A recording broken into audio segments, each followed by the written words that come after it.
welcome back to CityLine. I'm having a great chit chat with a man that is very visible and very beloved here in Tacoma.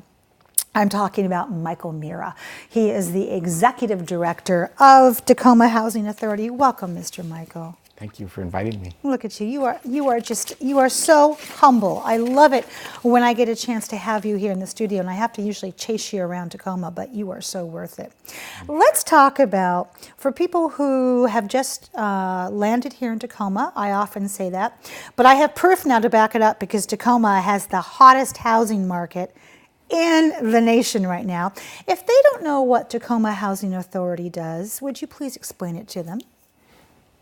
The guts of our work is to provide high quality, affordable housing to people who need it with a focus on the neediest. Amanda, we do that in three main ways.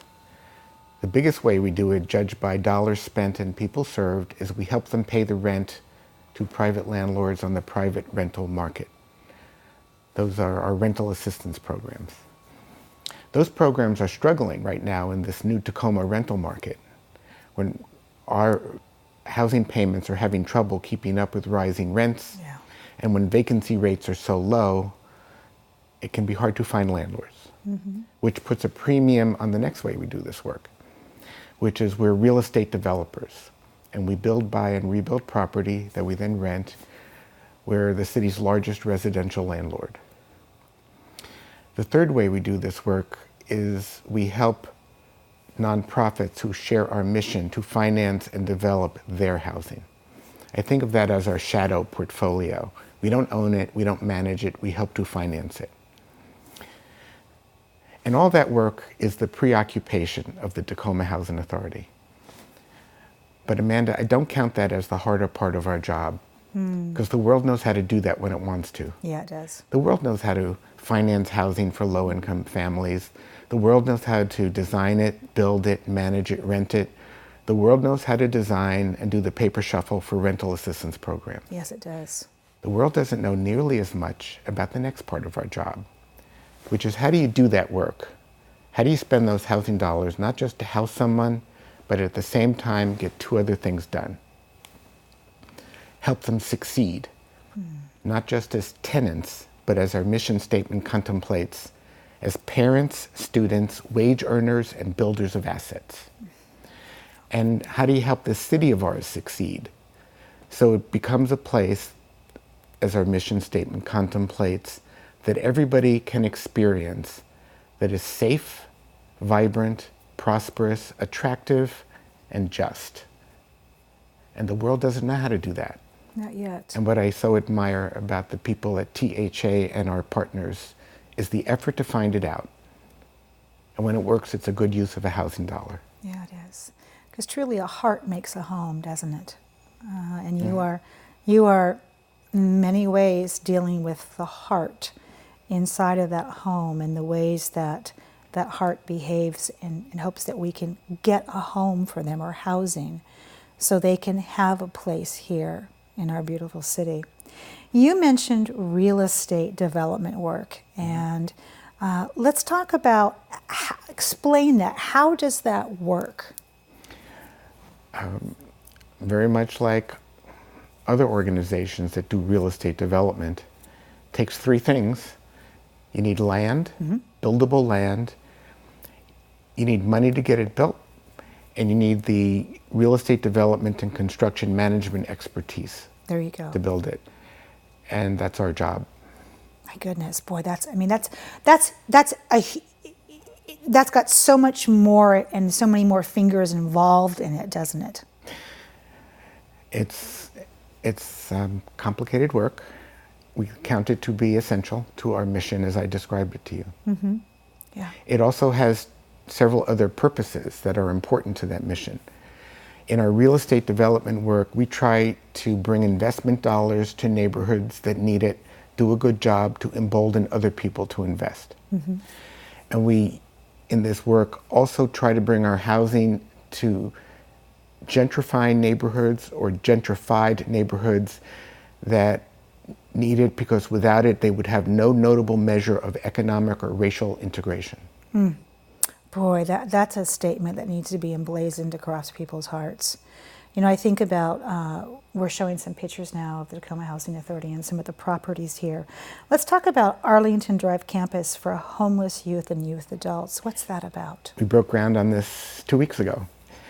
We own 3.5 acres where South 38th hits Portland. Okay. On the east side of Portland Avenue. And we're going to build there the Arlington Drive Campus for homeless youth and young adults. Oh. And it will have a 12-bed crisis residential center for homeless 12 to 17-year-olds and 58 apartments for homeless 18 to 24-year-olds. About 30% of them will be parents of babies or toddlers.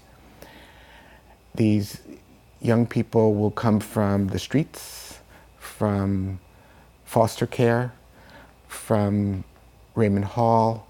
They will come from sex trafficking, having sold sex for shelter or safety. They will come because their families kicked them out, or they will have come from families having made the plausible judgment that the streets are safer than home. And this campus is going to give them all a second chance at an adolescence, a second chance at an adulthood, a second chance at an education, an occupation, and a life without fear.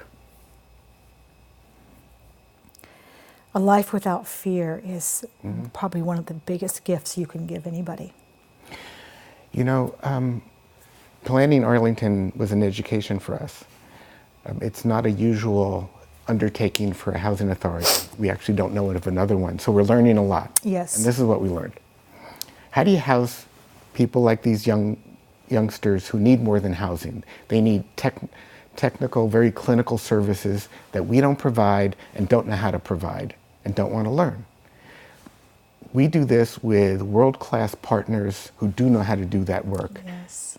And it distills then what our contribution is.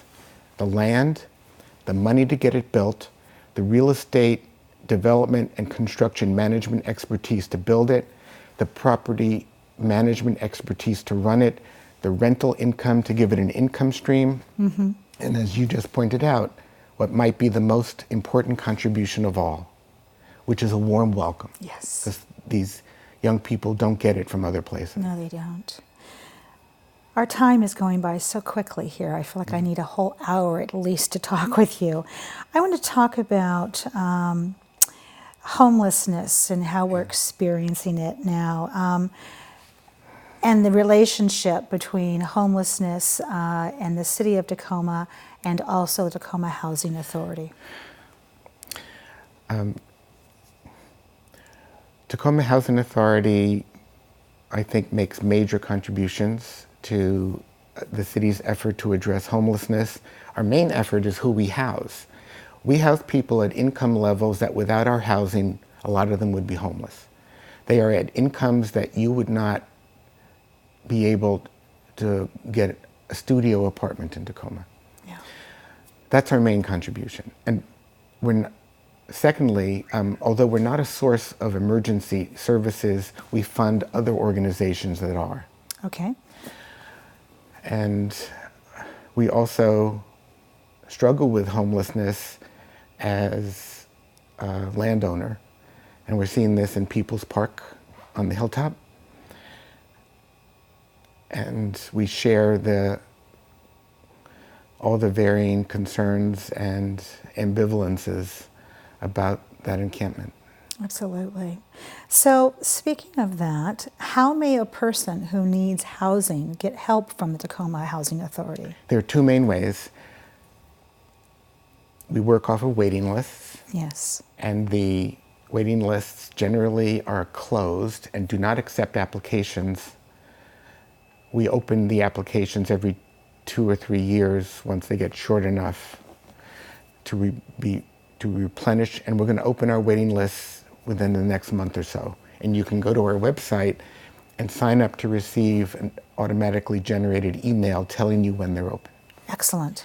The other way is through our partners, and we fund a wide array of partners who use our money to serve their clients. Okay. So you've got your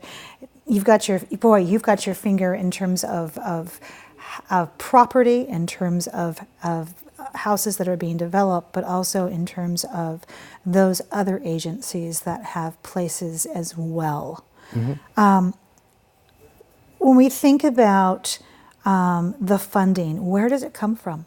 About 85% of our operating dollars comes from the federal government through HUD. Okay. Housing and Urban Development. When it comes to building or buying property, our biggest sources of money are private. Tax credit, investor equity, and commercial debt. And then other important funds from the city, county, state. Okay.